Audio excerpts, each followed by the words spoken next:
मैं डॉक्टर अलका शर्मा ज्ञान वैविध्य चैनल में आप सबका स्वागत करती हूँ। कल हमने देखा कि आनुवंशिकता से जुड़ा हुआ जो चैप्टर था बायोलॉजी का, उसको हमने कंप्लीट कर लिया था कि किस प्रकार से रक्त की आनुवंशिकता की हम जांच कर सकते हैं। आज जो हमारा विषय है वो एक विज्ञान की एक नई शाखा जिसको हम केमिस्ट्री कहते हैं, रसायन विज्ञान कहते हैं, उसके अंतर्गत हम दैनिक जीवन में रसायन की उपयोगिता या किस प्रकार से हम रसायनों को शामिल करते हैं उन सब का हम अध्ययन करने वाले हैं। सबका नहीं करेंगे, कुछ एक जो कारक है या रासायनिक पदार्थ है उनके बारे में हम आज अध्ययन करेंगे। सबसे पहले हम देखते हैं कि ये रसायन होते क्या है। जैसे बोर्ड है, बोर्ड पर मैंने ये मार्कर से लिखा तो इसके अंदर स्याही है। वो स्याही भी क्या है, एक रसायन से बनी हुई होती है। चौक है जो बोर्ड के ऊपर हम काम में लेते हैं, वो चौक भी क्या है, चूने से बना हुआ। चूना क्या है, रासायनिक पदार्थ है। ये बिल्डिंग है, इस बिल्डिंग में सीमेंट को काम में लिया गया है या चूने को काम में लिया गया है। ये सभी क्या है, रासायनिक पदार्थ है। पेंट करना है, कुछ भी है, ये सब रासायनिक पदार्थ में आते हैं। घर में भी हम देखते हैं कि जैसे हम कहते हैं साबुन को काम में ले रहे हैं, इसमें सोडा होता है, तो वो सोडा क्या है, रासायनिक पदार्थ है। खाने का कोई आइटम बना रहे हैं और जैसे पकोड़े वगैरह हैं, उनको कुछ उसमें क्वालिटी सुधारने के लिए, उसको कुरमुरे बनाने के लिए उसमें मीठा सोडा डाला जाता है, तो वो भी क्या है, एक रासायनिक पदार्थ है। तो विभिन्न प्रकार से रासायनिक पदार्थ हमारे दैनिक जीवन में कहीं ना कहीं वो उपस्थित होते हैं और हमारे दैनिक जीवन में वो उपयोगी बन जाते हैं। कुछ एक एग्जाम्पल से हम समझते हैं, जैसे जंतु है या वनस्पति है, उनके अंदर जो रासायनिक पदार्थ होते हैं उनमें जैसे अम्ल है या क्षार है, अम्ल है, क्षार है या लवण है, इनके बारे में आज हम अध्ययन करने वाले हैं। ये उपस्थित रहते हैं। अम्ल की बात करें तो जंतुओं में, वनस्पति में, इनमें कार्बनिक अम्ल पाए जाते हैं। कुछ एक अकार्बनिक जो प्रयोगशालाओं में बनाए जाते हैं। अब कोई ना कोई कारक के रूप में ये मौजूद होते हैं। जैसे हम एग्जाम्पल के तौर पर लें, घरों में अचार रहता है, उस अचार को अगर हम मार्केट से लेकर आए तो हम सुनते हैं या उसके बारे में जानते हैं कि उसमें सिरका मिला हुआ होता है। वो सिरका क्या है, एसिटिक एसिड है, एसिटिक अम्ल होता है। ऐसे जैसे इमली है, उस इमली के अंदर जो उसमें खट्टापन है, उसमें जो एक अम्ल उपस्थित होता है जिसको हम टार्ट्रिक अम्ल कहते हैं। संतरा है, संतरे के अंदर भी खटास होती है। वो खटास किसकी वजह से है, कार्बनिक प्रकार का अम्ल है जिसकी वजह से उसमें होता है। तो कोई ना कोई अवयव है जिसके अंदर ये खट्टेपन की उपस्थिति ये दर्शाती है कि वो पदार्थ क्या है, अम्लीय प्रकृति के है। अब अम्ल की हम पहचान कैसे करते हैं? यदि हम अम्ल को देखें तो एक आप लोगों ने प्रयोगशाला में देखा होगा कि इस प्रकार से एक पत्र होता है, छोटा सा होता है, एक स्लिप सी बनी हुई होती है, बिल्कुल कम चौड़ाई की और लगभग इतनी लंबी होती है। वो अलग अलग, उसके ऊपर एक इंडेक्स दिया रहता है जिसमें अलग अलग कलर दिए हुए होते हैं। उसको हम बोलते हैं लिटमस पेपर। वो नीला है और नीले को यदि हमने अम्ल में डाल दिया और उसका रंग नीले से लाल हो गया, इसका मतलब वो अम्लीयता को दर्शाता है। टेस्ट करने में अभी बताया कि खट्टेपन को बताता है। सॉरी, क्षार को यदि हम देखें तो ये जैसे अम्ल की एक अलग पहचान है, ऐसे ही हम क्षार की भी अलग पहचान कर सकते हैं। जैसे यदि हम इसकी प्रकृति को देखें तो प्रकृति में जैसे इसको टच किया तो साबुन जैसा चिकनापन देगा, या क्षार के अंदर टेस्ट में देखा जैसे इसमें खट्टेपन का था, इसमें कड़वा होता है। लिटमस पेपर को हम देखें तो वो नीले से लाल हो गया था, ये लाल से नीला कर देता है, इसका मतलब उसमें क्षारीयता का गुण है। तीसरा लवण।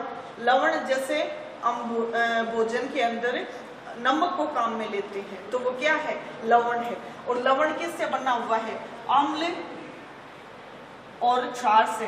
जो अवयव प्राप्त होते हैं, जैसे हाइड्रोक्लोरिक अम्ल, इसको सोडियम हाइड्रोक्साइड ये क्षार है, इससे क्रिया करवाई जाए तो इस लवण की प्राप्ति होती है, जिसको हम NaCl कहते हैं, साथ में जल प्राप्त होता है। ये जो लवण प्राप्त हुआ है, इस लवण में न तो अम्ल का गुण होता है, न क्षारकता का गुण होता है, अर्थात एक उदासीनता को दर्शाने वाला यह कारक हमें प्राप्त होता है। तो इस प्रकार से हमने देखा कि कैसे अम्ल और क्षार लवण को हम देख सकते हैं या इनकी परख कर सकते हैं। अब हम लेंगे कि किस प्रकार से अम्ल जो है वो कौन कौन से प्रकार से हम ले सकते हैं, या अम्लीयता के आधार पर वो कैसे कैसे वर्गों में हम इनको वर्गीकृत कर सकते हैं। जैसे सबसे पहले हम ले अम्ल में हाइड्रोक्लोरिक अम्ल H2SO4 HNO3 CH3 COOH, ये ऐसे पदार्थ हैं जैसे इनको हम कहेंगे अकार्बनिक अम्ल, अकार्बनिक, और ये कार्बनिक अम्ल।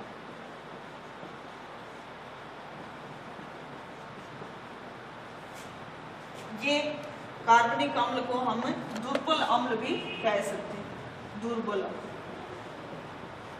और ये अम्ल जो होते हैं इनको हम कहते हैं प्रबल अम्ल, प्रबल अम्ल कहते हैं। अब ये जो अम्लीयता होती है, ऐसे ही क्षारीयता वाले पदार्थ भी होते हैं जिनको हम ले सकते हैं क्षारक, जैसे NaOH, KOH, sodium hydroxide, potassium hydroxide. ये हाइड्रोक्लोरिक अम्ल है, ये सल्फ्यूरिक अम्ल है। इसको अम्लों का राजा भी कहा जाता है, क्योंकि कोई भी देश है उस देश की औद्योगिक व्यवस्था में इसको कितना उपयोग में लिया गया है, ये इस अम्ल के उपयोग पर डिपेंड करता है, उस आधार पर उसकी औद्योगिक श्रेणी मानी जाती है। HNO3 यानी नाइट्रिक अम्ल भी इसको बोलते हैं। ये एसिटिक अम्ल होता है, कार्बनिक अम्ल है, जो सिरका के अंदर इसको काम में लेते हैं। ऐसे ही ये तो इसके कुछ उदाहरण हुए जो कि हम अम्ल और क्षार के अंदर लेते हैं। ऐसे यदि हम इनमें जल की मात्रा के आधार पर देखें कि अम्ल क्षार सांद्रता सांद्र है या तनु स्थिति, यदि जल है और उसके साथ में हाइड्रोक्लोरिक अम्ल को मिला दिया, यदि ये जल की मात्रा 3 भाग है और इसका 1 भाग है,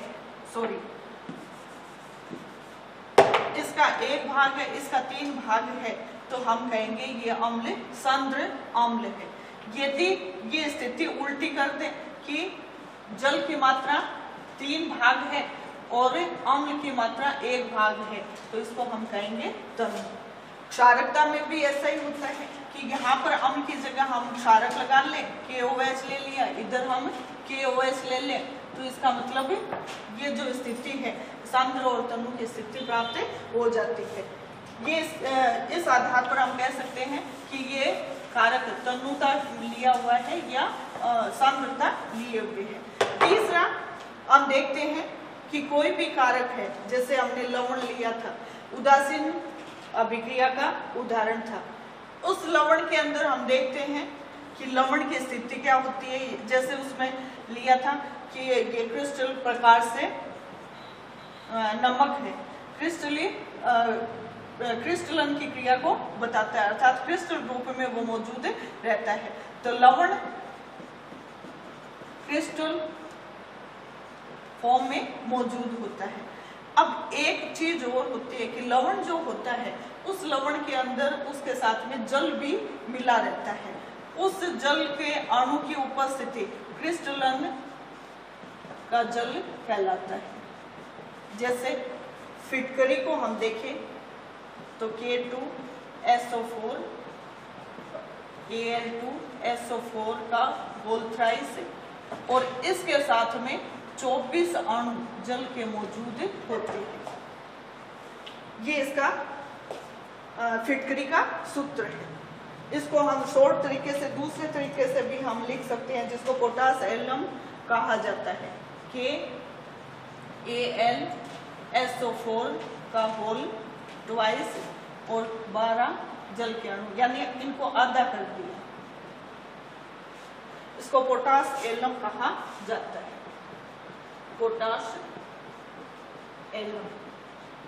और ये है फिटकरी, ये फिटकरी है।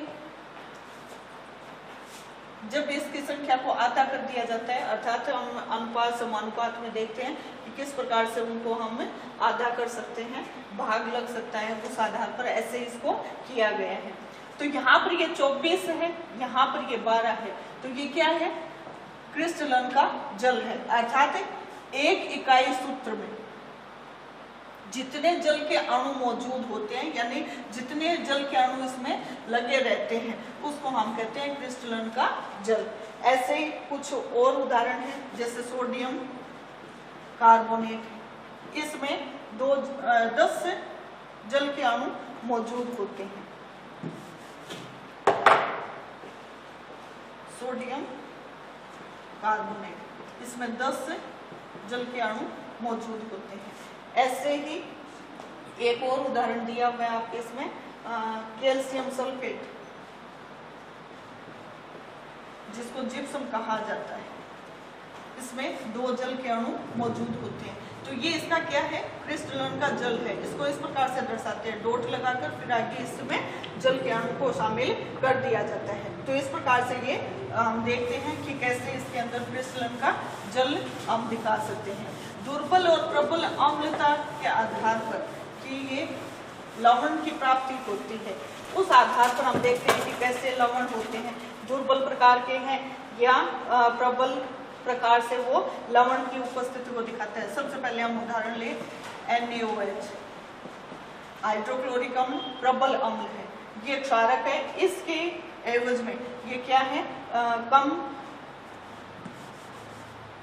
ये प्रबल ही हो गए दोनों, NH4Cl। अमोनियम क्लोराइड है, अमोनियम हाइड्रोक्साइड, अमोनियम हाइड्रोक्साइड है। इन दोनों की जब क्रिया होती है, ये क्षार है, ये अम्ल है, इनकी जब क्रिया होती है तो लवण प्राप्त होता है, वो अमोनियम क्लोराइड होता है, और साथ में जल का अणु प्राप्त होता है।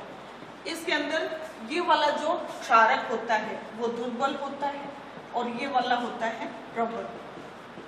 इससे जो ये लवण प्राप्त होता है, ये अम्ल प्रबल है, तो इसको हम कहेंगे अम्ल क्षारक, लवण, अम्लीय लवण।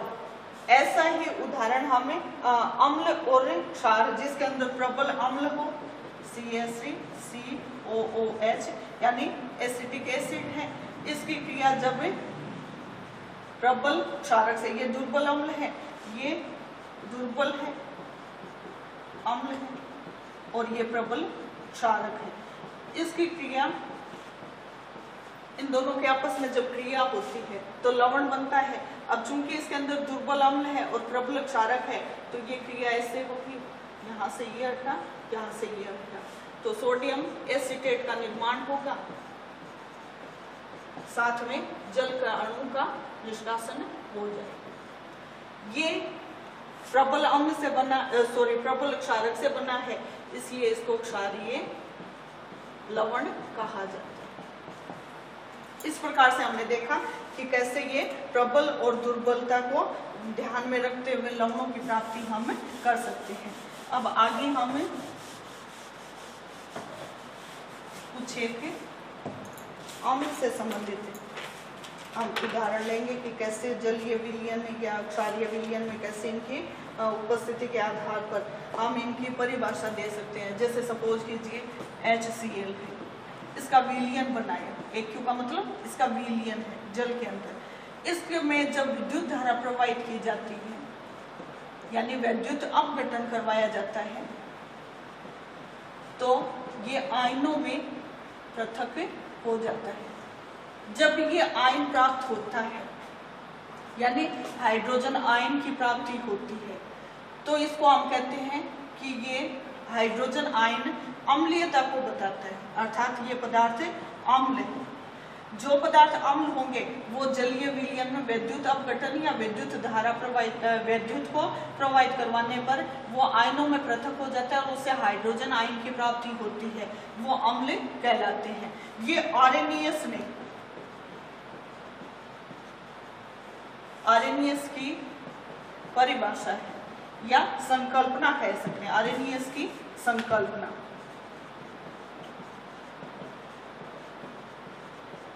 जिसमें उसने कहा कि यदि जलीय विलयन के अंदर हाइड्रोजन आयन देते हैं तो वो तो होते हैं अम्ल, और यदि वो जलीय विलयन में विद्युत को प्रवाहित करवाया जाए, विद्युत अपघटन करवाया जाए, OH आयन प्राप्त होते हैं, उसको हम कहते हैं क्षारक। इस प्रकार से हम देख सकते हैं, जैसे हाइड्रोक्लोरिक एसिड का देखा, एक क्षारक का और उदाहरण लेते हैं NaOH। सोडियम हाइड्रोक्साइड है, जब इसमें विद्युत इसका विलयन लिया जाएगा, AQ का मतलब विलयन से है, और ये भी विलयन में ही प्राप्त होंगे। जब इसमें विद्युत अपघटन करवाया जाएगा उस समय इससे सोडियम प्लस और OH माइनस, यानी ये AQ का मतलब विलयन, AQ के फॉर्म में प्राप्त होते हैं।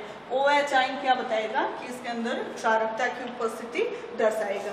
इस प्रकार से इसके अंदर हम कह सकते हैं कि कैसे आर्रेनियस ने अपनी संकल्पना में हाइड्रोजन आयन और OH आयन की उपस्थिति के आधार पर बताया कि कैसे ये अम्ल ऐसे हैं या क्षारकता ऐसी है जिसमें हाइड्रोजन आयन OH आयन की उपस्थिति जलीय विलयन में विद्युत अपघटन करवाने पर प्राप्त होती है।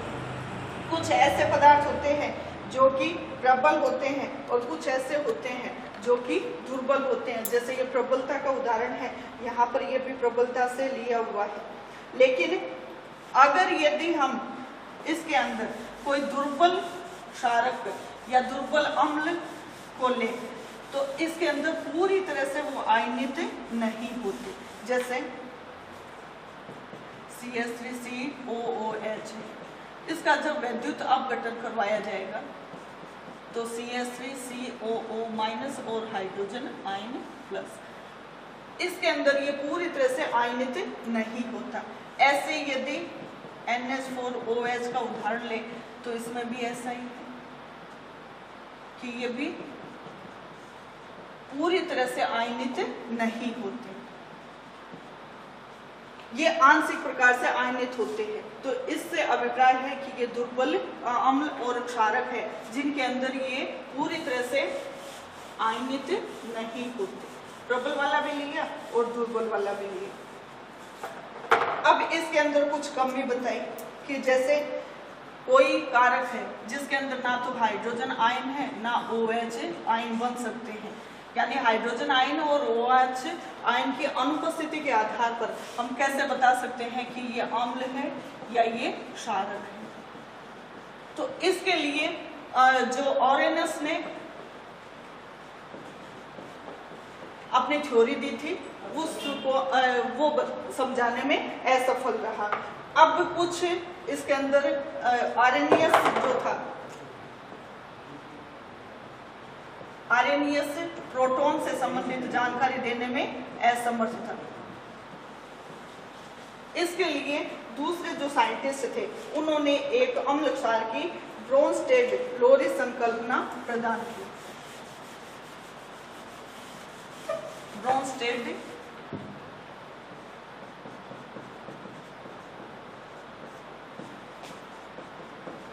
लोरी की संकल्पना।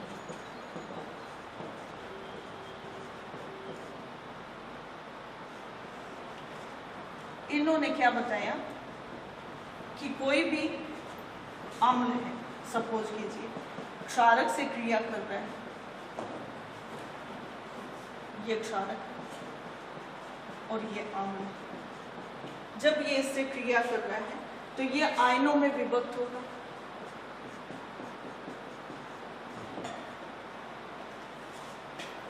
यह आयनों में विभक्त हो रहा है, तो ऐसे स्थिति में एक प्रोटॉन दे रहा है और एक प्रोटॉन को लेने वाला है। तो जो प्रोटॉन दे रहा है वो तो क्या होगा, दाता, यानी जो प्रोटॉन दे रहा है वो अम्ल है, और जो प्रोटॉन ले रहा है वो क्षारक है। और जब ये अम्ल प्रोटॉन को ले लेगा तो इससे जुड़ा हुआ जो संगत क्षार होगा वो उसको बना देगा। अर्थात यहाँ पर OH या H आयन वाली स्थिति नहीं है।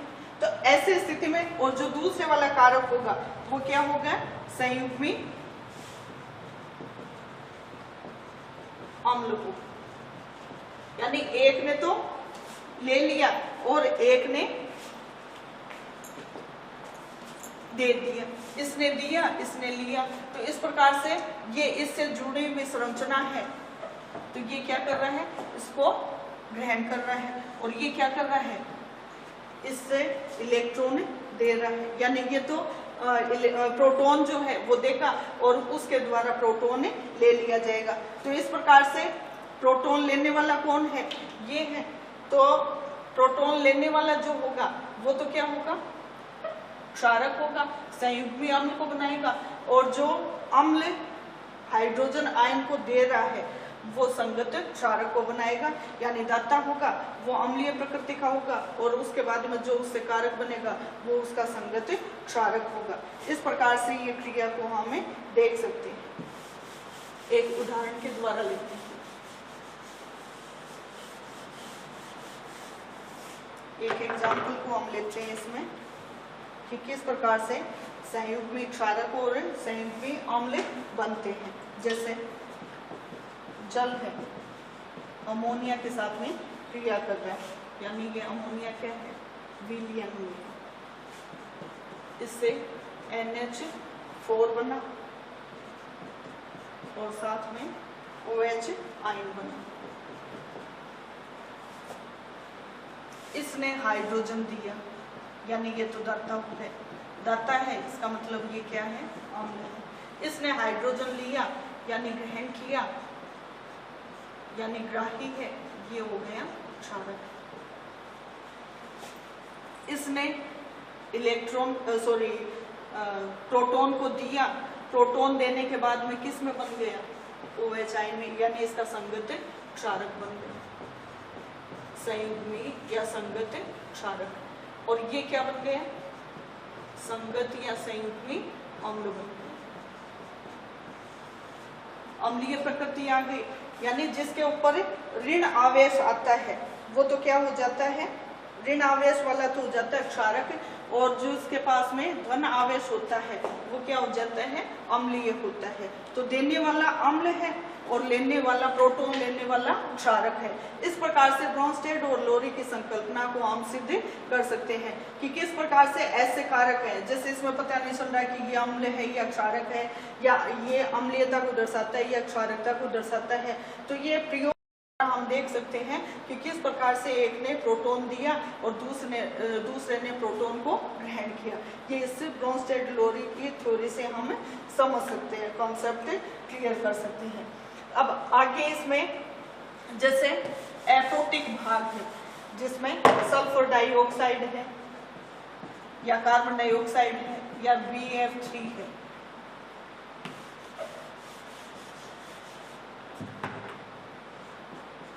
इनके अंदर ये संकल्पना फिट नहीं बैठती। क्यों नहीं बैठती?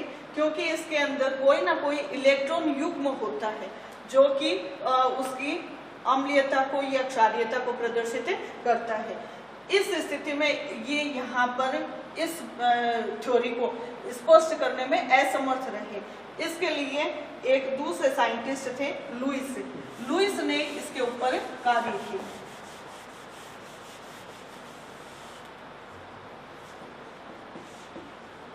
लुईस की संकल्पना किस पर, अम्ल और क्षार पर। लुईस की संकल्पना ये कैसे करते हैं कि जब कोई भी अवयव है, जैसे आपके इसमें एग्जांपल दिया हुआ BF3 और NH3, अमोनिया जो होता है क्षारक है, ये अम्लीय प्रकृति का।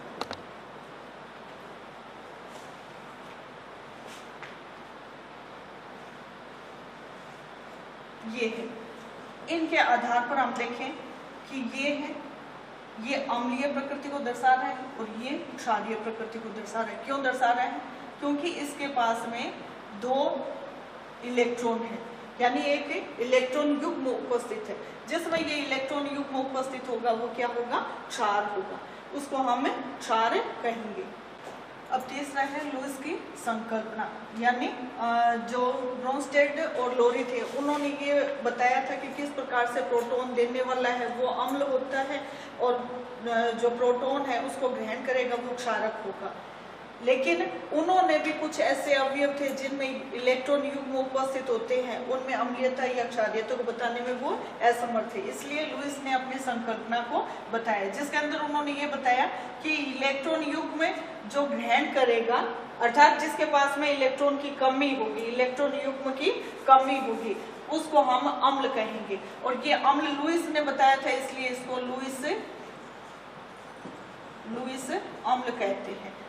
और जो इलेक्ट्रॉन युग्म देगा, अर्थात जिसके पास में इलेक्ट्रॉन युग्म मौजूद है, वो इलेक्ट्रॉन युग्म जिस भी अवयव को दे रहा है, इसका मतलब उसको हम क्षारक कहेंगे। और ये कौन सा क्षारक होगा? लुईस ने बताया था, इसलिए इसको लुईस क्षारक कहा जाता है। जैसे इसके एग्जाम्पल देखें तो एल्यूमिनियम क्लोराइड, मैग्नीशियम आयन है, ये सब क्या है? इलेक्ट्रॉन कमी वाले हैं, यानी ये इलेक्ट्रॉन को लेंगे। और ये क्षारक के उदाहरण है, जल है, अमोनिया है, हाइड्रोक्साइड आयन है, क्लोराइड आयन है। इनके पास में क्या होता है? इलेक्ट्रॉन की अधिकता होती है, इलेक्ट्रॉन उस पर युग्म के रूप में उपस्थित होते हैं, इसलिए हम इनको इलेक्ट्रॉन धनी कहते हैं और ये लुईस क्षारक कहलाते हैं। इस प्रकार से हम देख सकते हैं कि ये जो लुईस है, लुईस हाइड्रोजन आयन या OH आयन विहीन ये नहीं है, और उस आधार पर हम अम्ल और क्षार की पहचान कर रहे हैं। तो ये लुईस संकल्पना के द्वारा ही संभव हो सकता है। इस संकल्पना से यही निष्कर्ष निकलता है। अब आगे हम लेते हैं कि ये जो अम्ल और क्षार वाला लिया है, उस अम्ल और क्षार वाले में गुण धर्म क्या है, यानी अम्ल और क्षार के गुण धर्म। कुछ मैंने बता भी दिया था आप लोगों को, अम्ल क्षार के गुण धर्म, अम्ल के गुण धर्म, यानी अम्ल के क्या क्या गुण। जैसे टेस्ट में बताया था, खट्टे होते हैं। दूसरा, उद्योगों में इनको काम में लिया जाता है अम्लों को, जैसे कि अचार बनाने की फैक्ट्री है, अचार बनाने वाले उद्योग हैं, उनमें सिरका के रूप में अम्ल को काम में लिया जा सकता है। HNO3 है और हाइड्रोक्लोरिक एसिड है, इनका एक निश्चित अनुपात होता है जिससे कि गहने बनाने में इसको काम में लिया जाता है। ऐसे ये जो अम्ल होते हैं, इन अम्लों में जैसे जंतुओं में है या वनस्पतियों में माना कि कार्बनिक अम्ल मौजूद होते हैं, तो कोई ना कोई इनका महत्व होता है। आजकल जैसे ये कोरोना वायरस से COVID-19 वाला रोग फैल रहा है, संक्रामक रोग है, उसमें आप ये कहा जाता है कि खट्टे पदार्थों का सेवन कीजिए। खट्टे पदार्थ जैसे आंवला है, इस प्रकार के, क्योंकि वो इम्यूनिटी पावर को बढ़ाने में मददगार होते हैं। तो ये इम्यूनिटी पावर बढ़ा रहा है, इसका मतलब अम्ल जो है वो कहीं ना कहीं किसी ना किसी रूप में हमारे शरीर में प्रभाव डालता है, जो कि पॉजिटिवली ही रहते हैं। ऐसे क्षारक है, क्षारक के गुण धर्म ले तो क्षारक को भी विभिन्न उद्योगों में काम में लिया जाता है। कई प्रकार के अवयव हैं जिनको बनाने के लिए अम्ल और क्षार दोनों को ही प्रयुक्त किया जाता है। तो विभिन्न प्रकार से इन अम्लों का और क्षारकों का हम उपयोग अपने दैनिक जीवन में कर सकते हैं, इनके गुण धर्म के आधार पर। जैसे लिटमस पत्र वाला बताया था, तो ये भी इनकी उपस्थिति को दर्शाता है कि कैसे नीले से लाल हो जाता है या लाल से नीला हो जाता है। तो ये सारे क्या है, इनके गुण धर्म है कि किस प्रकार से इनको हम पहचान सकते हैं, इनकी पहचान कर सकते हैं। आज के लिए इतना ही। आप सबका बहुत बहुत धन्यवाद। Thank you.